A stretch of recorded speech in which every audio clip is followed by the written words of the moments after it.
لما بتركب سوكت شحن لأي واحد، خصوصا سوكتات الشحن العادية، بياخد أسبوع أو 10 أيام ويرجع لك يقول لك السوكت واسع والشحن مش بيمسك في التليفون، مش بيشحن كويس. ده بيكون من إيه؟ بص معايا كده، مدخل الشحن العادي بيكون المعظم في الفلاتات مش أصلي، بيكون جودة رديئة شوية، بيعمل معاك نفس اللي أنت شايفه ده، يتفتح من فوق بالشكل ده والشاحن مش بيثبت فيه وما بيشحنش بصورة كويسة.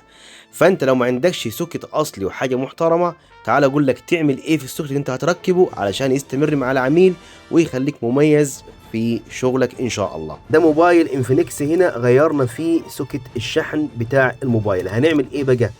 هنفك الفلاتة هنا ونقلبها كده على الناحية التانية، تمام.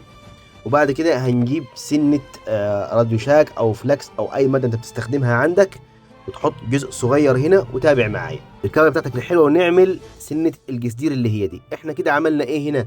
احنا هنا عملنا سنه لحام كجفل لمدخل السوكت هنا، بحيث انه يحافظ عليه اطول فتره ممكن علشان ما يتفتحش من العميل، وفي نفس الوقت يحافظ عليه ويخلي سمعتك كويسه في المجال بتاعك.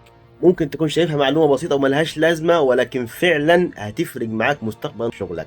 تحياتي ليك، بحبك في الله.